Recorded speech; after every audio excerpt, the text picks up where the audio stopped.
Hi theater addicts, this is Anina. I am at the review stage for The Fringe. I'm here to see Gossamer Obsessions this evening.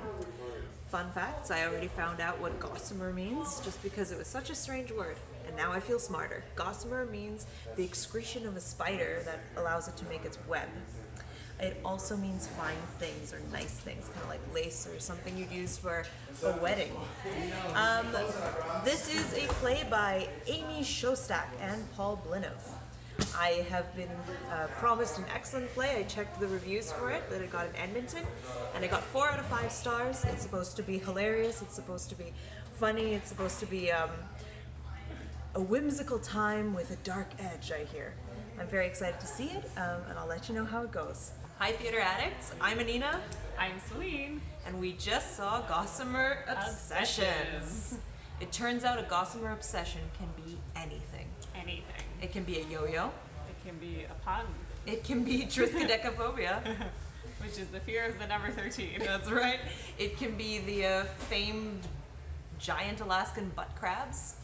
And it can also be, well, eating a burrito in slow motion while life passes you by. Yes. There are many things that can be gossamer obsessions. Mm-hmm.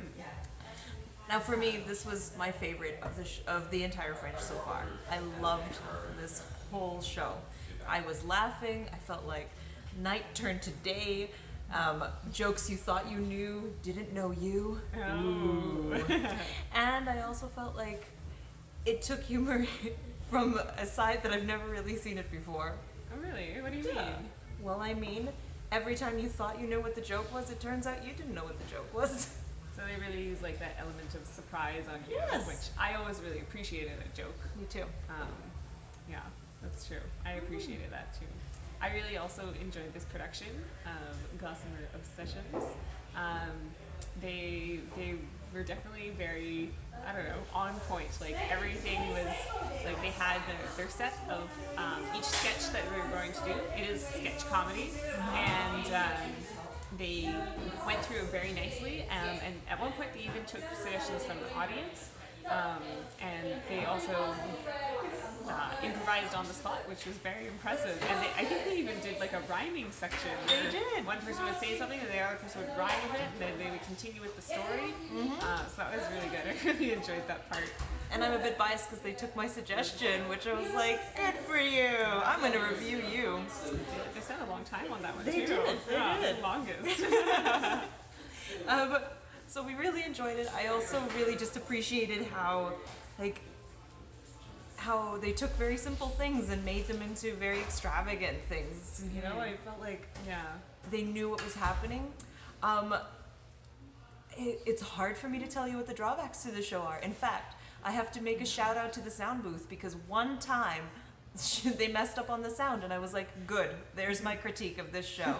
And you know what? They rolled with it so well that I think a lot of people didn't even notice. Like I almost just enjoyed that it was not at the wrong, Yes. that it was at the wrong time.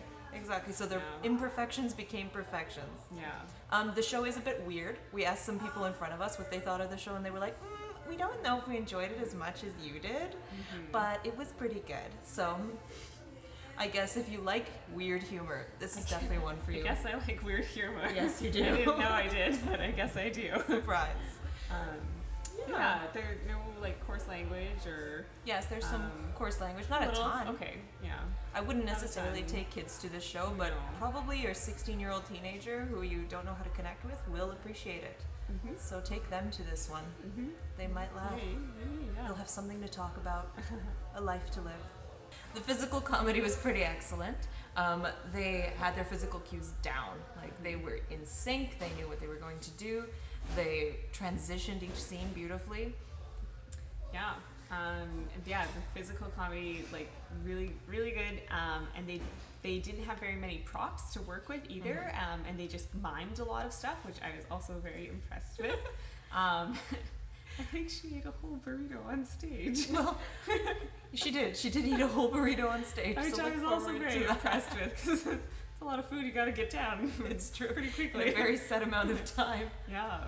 And we really enjoyed dude, for the most part. Yeah, For the my whole cheeks got a little sore at one point Yeah, we from laughing laughed so too much. I definitely got like a deep belly laugh in there as well. Excellent witty writing, and I commend the writers. I learned words to this evening that I didn't know before.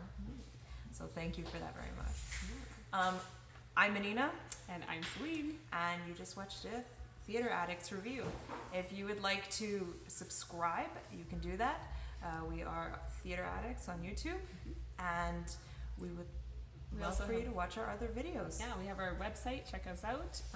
It is theateraddicts.ca, and we have more reviews for all the shows in the Fringe and interviews with some actors as well. So check those out.